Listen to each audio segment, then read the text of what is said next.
शीतलपुर नामक एक गांव था जहां लखन नाम का एक आदमी रहा करता था। लखन बहुत ही मेहनती व्यक्ति था। उसे जो भी काम मिलता वो उसे बड़ी लगन के साथ करता और जो पैसे मिलते उसे अपनी पत्नी राधा को ला कर देता। आज लखन ने मंडी में आलू का भाव पता किया तो पता चला कि आलू महंगे बिक रहे हैं। इसीलिए लखन मंडी से आलू बेचने के लिए ले आया और वो बाजार में आलू रखकर बेचने लगा। लखन के ही गांव के दो आदमी रवि और रामू वही काम करते थे जो लखन करता था। रवि ने जैसे ही लखन को आलू बेचते हुए देखा तो वो रामू से बोला, अरे रामू, देख रहे हो, लखन आलू बेचने के लिए लाया है। इसका मतलब है कि सब्जियों में सबसे अच्छे दाम आलू के ही चल रहे हैं। देख रहे हो ना कि कितने सुंदर सुंदर आलू बेच रहा है वो। हाँ रवि, देख तो रहा हूँ। फिर देर किस बात की, चलो हम भी मंडी से आलू लाकर बेचते हैं। फिर रवि और रामू भी मंडी से आलू लाते हैं और लखन की दुकान के सामने ही बैठकर आलू बेचने लगते हैं। वो लोग लखन के आलू से 2 रुपए कम में आलू बेच रहे थे। ग्राहकों की भीड़ उनके यहाँ ही लग जाती है। लखन इस बात से बहुत परेशान था, परंतु वो कर भी क्या सकता था। शाम को लखन अपने आलू बेचकर घर पहुंचा, जहां उसकी पत्नी राधा उसका इंतजार कर रही थी। उसे देखते ही राधा बोली, आ गए आप? हाँ राधा, और मुझे बहुत भूख भी लगी है। अरे खाना वाना छोड़ो, पहले ये बताओ कि आज पैसे कितने कमाए हैं तुमने? क्या बताऊं राधा, तुम्हें तो पता है कि रामू और रवि हमेशा वही काम करते हैं जो मैं करता हूँ। आज भी उन्होंने मेरी दुकान के सामने दुकान लगा ली और फिर मैं ज्यादा आलू बेच ही नहीं पाया। ये लो 100 रुपए ही मिले हैं आज आलू बेचकर। तुम्हारा तो रोज का ही बहाना है यह। सभी लोग अच्छा खासा पैसा कमाते हैं, पता नहीं तुमसे ही क्यों नहीं बनता। इतने से पैसों में भला मैं कैसे घर चलाऊंगी? देखते नहीं हो गांव की बाकी औरतों को, अरे वो कितनी सुंदर सुंदर कपड़े और गहने पहनती हैं, और एक मैं हूँ कि कई सालों से कोई नई साड़ी खरीदी ही नहीं है। न जाने कब मेरी किस्मत चमकेगी और मुझे भी यह सब कुछ मिलेगा। मैं तुम्हारा मूड ठीक करने के लिए ऐसा करता हूँ कि दाल चावल बना देता हूँ, वो भी तड़के वाली दाल।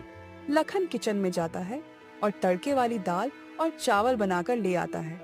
दोनों मिलकर खाना खाते हैं। खाना बहुत ही स्वादिष्ट बना था, इसीलिए राधा का मूड भी ठीक हो जाता है। अगले दिन लखन फिर से बाजार जाता है और सोचता है, आज तो मैं आलू नहीं बेचूंगा क्योंकि रवि और रामू भी आलू बेच रहे हैं। ऐसा करता हूँ कि भुट्टों का सीजन है, भुट्टे भूंज कर बेचता हूँ, इससे काफी अच्छा फायदा होगा मुझे। फिर लखन मंडी से कुछ भुट्टे खरीद लाता है और गांव में भुट्टे भूंजकर बेचने लगता है। रवि और रामू ने लखन को भुट्टे बेचते हुए देखा तो रवि कहने लगा, देख रहे हो रामू, लखन भुट्टे बेच रहा है। इसका मतलब है कि भुट्टों में बहुत फायदा है। चलो हम भी मंडी जाकर भुट्टे ले आते हैं और उन्हें भूंजकर लखन से भी कम दाम में बेचेंगे, तो उसकी दुकान के सारे ग्राहक हमारी दुकान पर आ जाएंगे, तुम देखना। इसके बाद रवि और रामू भी सब्जी बाजार से भुट्टे खरीद कर ले आए और हरिराम की दुकान के सामने ही बैठकर भुट्टे बेचने लगे और उन्होंने अपने भुट्टे की कीमत लखन के भुट्टों से कम रखी। अरे भैया, चलो चलो, हम सब रवि और रामू की दुकान पर चलते हैं। वो लखन से सस्ते भुट्टे बेच रहे हैं। हाँ हाँ भाई, तुम सही कह रहे हो। चलो चलो, हम सब रवि और रामू की दुकान पर चलते हैं। इसी तरह सारे के सारे ग्राहक अब रमन और बर्मन की दुकान पर आ गए। लखन इन सब बातों से बहुत परेशान था। जैसे तैसे वो अपने भुट्टे बेचकर घर पहुंचा और पैसे राधा के हाथ में दी। कम पैसे देखकर राधा गुस्सा होकर बोली, आज तुम फिर से इतने कम पैसे लेकर आए हो? मैं तो परेशान हो गई हूँ। कल चाचा चाची घर आने वाले हैं। इतने कम पैसों में घर चलाऊं या मेहमानों को खाना खिलाऊं? मुझे तो कुछ समझ नहीं आता। अरे राधा, इतना गुस्सा क्यों करती हो? लाओ, आज मैं तुम्हारे लिए कोई अच्छी सी सब्जी बना देता हूँ जिसे खाकर तुम्हारा मूड ठीक हो जाए। बस बस, तुम तो रहने ही दो। कोई जरूरत नहीं है मेरा मूड ठीक करने की। कल चाचा चाची आ जाए तो उनके लिए सब्जी बनाना। अगले दिन लखन के मामा मामी उससे मिलने आते हैं। लखन उन्हें देखकर बहुत खुश होता है। मामा जी लखन से कहते हैं, लखन बेटा, बहुत दिनों से तुम्हारी मामी तुमसे मिलने का कह रही थी। बड़ी ही मुश्किल से यह समय निकाल कर आया हूँ मैं। अच्छा किया मामा जी, जो आप मुझसे मिलने चले आए। आप लोग हाथ मुंह धो लीजिए। मैं आपके लिए गर्मा गर्म तड़के वाली दाल और चावल अपने हाथों से बनाता हूँ। मुझे याद है कि मामी जी को मेरे हाथों के बने दाल चावल बहुत पसंद थे। हाँ लखन, तुम सही कहते हो। तुम्हारे हाथों की दाल चावल का स्वाद मैं आज भी नहीं भूली हूँ। और तुम्हारे जैसी तड़के वाली दाल तो कोई बना ही नहीं पाता। लखन अपनी तारीफ अपनी मामी के मुंह से सुनकर बहुत खुश होता है।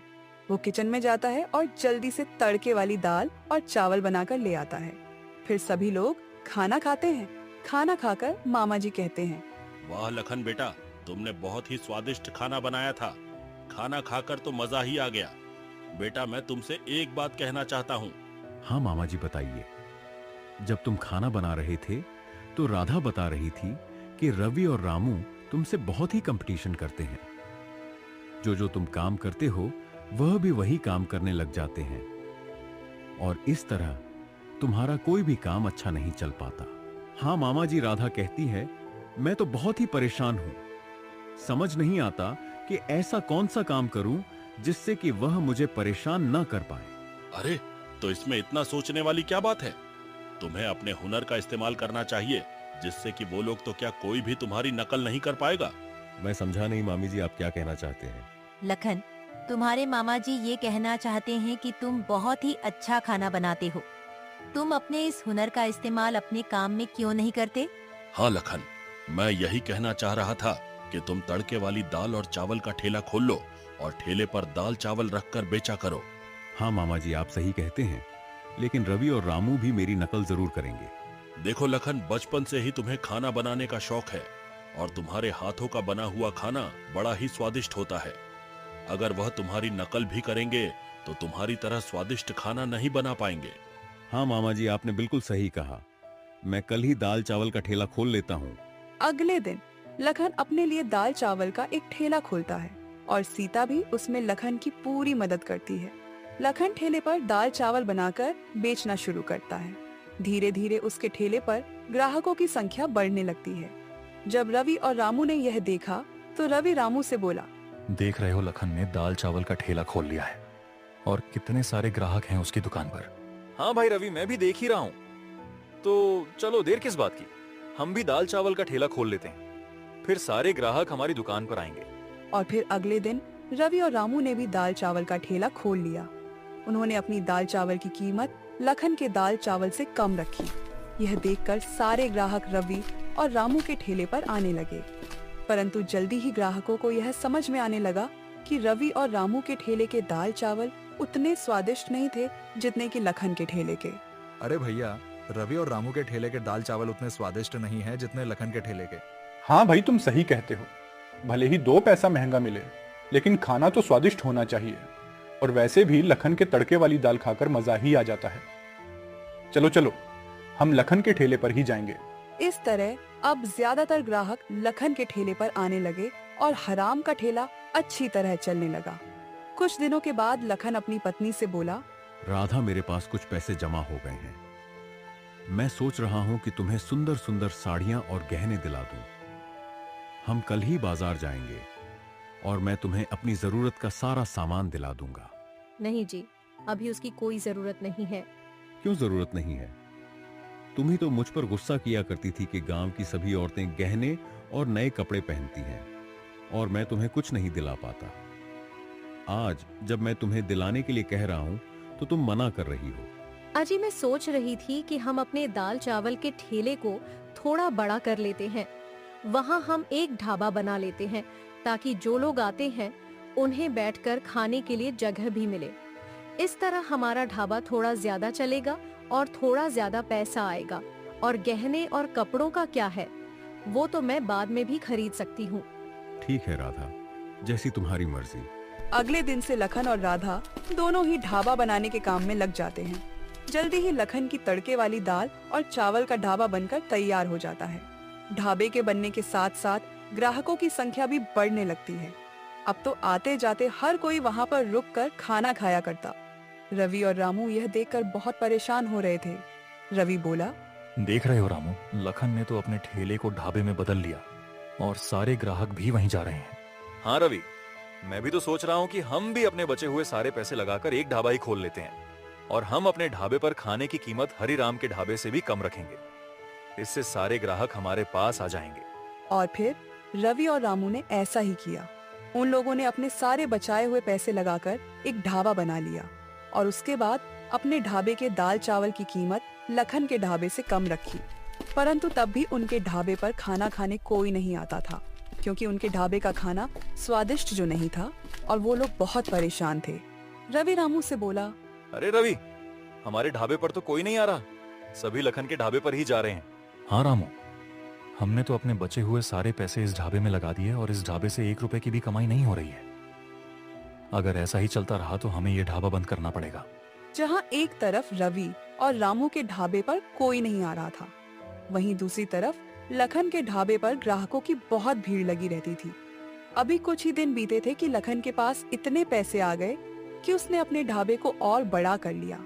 अब तो लखन की पत्नी बहुत सारे जेवर और बहुत सुंदर सुंदर साड़ियाँ पहना करती थी, और पैसा आने के साथ साथ लखन ने अपने ढाबे पर लाइटिंग की व्यवस्था भी करवाई और तरह तरह के सुंदर बर्तन भी खरीद ली। लखन का ढाबा अब एक बहुत सुंदर रेस्टोरेंट में बदल चुका था और दूसरी तरफ रवि और रामू का ढाबा बंद हो चुका था। रवि और रामू के पास अपना घर चलाने के लिए भी कोई पैसा नहीं था। एक दिन रवि और रामू लखन के ढाबे पर पहुंच गए और रवि लखन से बोला, लखन भैया, हमें माफ कर दो। हमने हमेशा ही आपसे जलने के चक्कर में आपकी नकल की और आपको परेशान किया, परंतु अब हम समझ चुके हैं कि हम आपकी बराबरी कभी नहीं कर सकते। लखन भैया, आपका ढाबा तो इतना बड़ा हो गया है कि इसमें बहुत सारे नौकरों की जरूरत है। हमें भी नौकरी पर रख लो ताकि हमारे घर का भी खर्चा चल सके। लखन भैया, हमें माफ कर दो। हम दोनों आपसे माफी मांगने आए हैं और हमें माफ करके अपने ढाबे पर नौकरी दे दो। वैसे तुम लोगों ने मुझे परेशान तो बहुत किया है, परंतु अगर मैं भी तुम्हारे साथ वही करूंगा तो तुम में और मुझ में क्या फर्क रह जाएगा। ठीक है, मैंने तुम दोनों को माफ किया। आज से खाना परोसने और ग्राहकों को देखने का काम तुम दोनों संभालना। इस तरह लखन ने रवि और रामू को माफ करके अपने ढाबे पर नौकरी दे दी और अपने ढाबे को बड़ी ही शान से चलाने लगा।